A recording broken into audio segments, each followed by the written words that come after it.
Voilà, Monsieur Prévost, Monsieur Nollet, la bienvenue. Monsieur Prévost, je vais commencer avec vous. Ma première question, selon MBuild, nous avons besoin de 225 000 logements supplémentaires d'ici 2030 pour éviter une crise du logement. Comment éviter une crise immobilière comme aux Pays-Bas? Alors bonjour à tout le monde, merci pour l'invitation et le choix de la couleur turquoise pour MBuild. Pour répondre sur le fond, c'est vrai qu'à Namur, on est souvent questionné, on dit « Monsieur le bourgmestre, pourquoi vous continuez à tant construire ?» Le sentiment étant qu'il n'y a pas évidemment une population qui explose. Mais ça a été très bien illustré dans la petite vidéo. À population constante, même si réellement elle s'accroît d'année en année, il y a effectivement un phénomène important, celui de la séparation des ménages, avec de plus en plus de personnes isolées qui sont en recherche, c'est vrai, de logements de plus petite taille. Et l'interlocuteur dans la vidéo a raison, on doit changer le logiciel des élus parce que souvent nous avons préconisé pour une mixité de fonctions dans les bâtiments qu'il y ait du 2 chambres, du 3 chambres, étant très réticents à créer des logements de petite taille et ayant peur que ce soit un peu des logements clapiers à lapin. Mais il y a une vraie demande aujourd'hui pour des ménages qui, n'ayant qu'un salaire, devant parfois en garde alternée assurer aussi l'accueil des enfants, de pouvoir se loger dans des logements abordables. Il faut donc qu'il y ait une capacité de construire.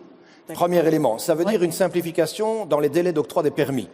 Je suis très heureux de voir ce qu'on est capable de faire à Namur. Je suis parfois effrayé d'entendre le délai d'octroi des permis sur Bruxelles. Je pense que là, il y a un vrai problème. Le pouvoir privé qui crée du logement et qui le fait en partenariat avec l'autorité publique ne peut pas être tributaire finalement de l'absence de fonctionnaires en suffisance pour traiter les dossiers dans les délais. Et donc aujourd'hui en Wallonie, où on a des délais de rigueur au-delà desquels, si le dossier n'a pas été traité, c'est un refus, on doit pouvoir ouvrir le débat sur le fait de dire, ben non, si le délai n'est pas respecté, ça devrait être une délivrance et donc se donner les moyens du côté du secteur public de pouvoir le faire. Troisième considération, parce que je sais qu'on a peu de temps. Oui. Encore est-il qu'une chose, c'est de construire, qu'il y ait de la main-d'œuvre disponible en suffisance. Donc nous voulons donner des primes pour les métiers en pénurie. Encore faut-il être en capacité d'acheter. Raison pour laquelle, pour les plus jeunes ménages, nous proposons 3 mesures.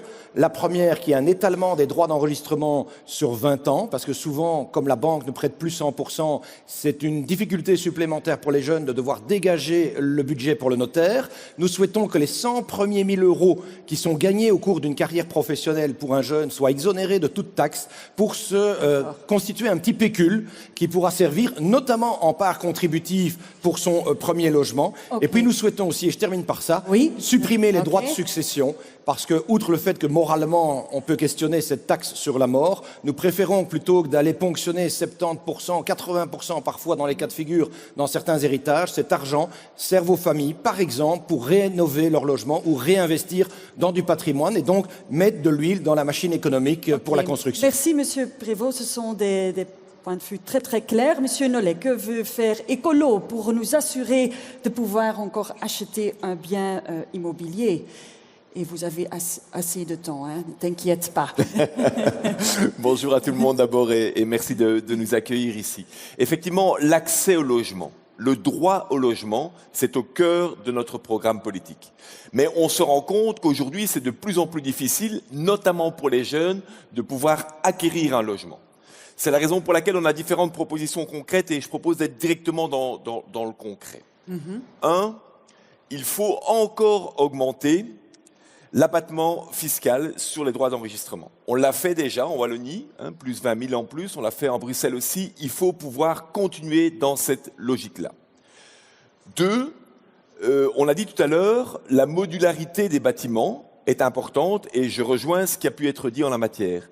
Mais je crois qu'il faut aussi pouvoir rendre plus facile la mobilité en matière de logement. Et donc, la portabilité des droits d'enregistrement est quelque chose qui pour nous est extrêmement important, de telle sorte qu'on puisse adapter son logement aussi à la situation de la famille. En début de vie, c'est pas la même chose qu'à la fin de vie. Mais 3, nous devons avoir aussi une préoccupation pour les familles qui ont moins de facilité pour avoir accès au logement. Et là, le rôle des pouvoirs publics est essentiel. Les fonds du logement, en Wallonie ou à Bruxelles, doivent être augmentés dans leur capacité d'aider les familles. Mais j'aimerais aussi peut-être encore un mot pour dire qu'il nous faut mettre la pression sur le secteur des banques. Je ne peux pas supporter la situation actuelle qui fait que de plus en plus de banques mettent des obstacles pour avoir accès à la propriété. Alors évidemment, c'est à l'État à compléter. Évidemment, c'est à l'État à venir corriger ça. Mais nous devons travailler à la source pour que le secteur bancaire soit davantage disponible pour l'accès au logement. D'accord, une importante question que je vais encore poser à M. Van Overtveld. Il est aussi ici. Monsieur Prévost, encore très vite, la TVA. Les engagés sont-ils favorables à la réouverture de la TVA de 6% sur les démolitions, reconstructions au projet de vente? Oui, tout à fait. Et je dénonce d'ailleurs la mesure qui a été prise par le gouvernement Vivaldi, qui a supprimé depuis le début de cette année cet avantage de 6% sur les opérations de déconstruction, reconstruction, qui s'était généralisé. L'UPSI d'ailleurs évoque que c'est 6 000 logements en moins dont on se prive et potentiellement plus de 100 millions de recettes de TVA pour le budget de l'État qui pourtant en a bien besoin. J'étais monté au front à l'époque pour dénoncer la mesure, donc nous sommes favorables à sa réinstauration. De même d'ailleurs que l'élargissement de cet avantage fiscal à 6%, notamment sur toutes les études d'architectes et d'ingénieurs, qui sont souvent aussi des éléments conséquents dans un dossier de promotion et pour lesquels ce serait certainement utile d'avoir cette mesure afin à nouveau de pouvoir relancer la machine. D'accord, vous êtes pour.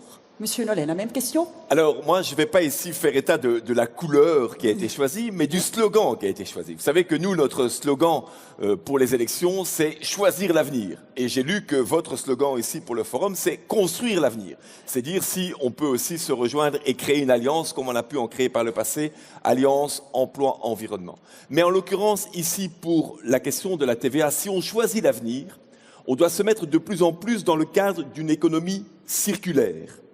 Et donc, plutôt que de dire démolition, reconstruction, je suis plutôt favorable à trouver de nouvelles mesures qui soient de l'ordre, non pas de la démolition, mais de la déconstruction, reconstruction. C'est-à-dire que on travaille pour récupérer les matériaux, mais jusqu'au bout, en identifiant aussi une carte d'identité des bâtiments.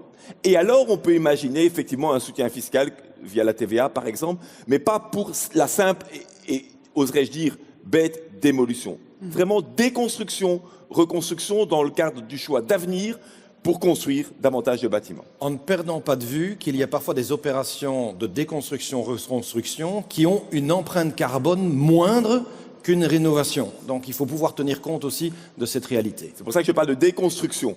Déconstruction, c'est pas démolir et c'est pas forcément non plus rénover. C'est réutiliser les matériaux tels qu'on a pu les enlever du bâtiment existant.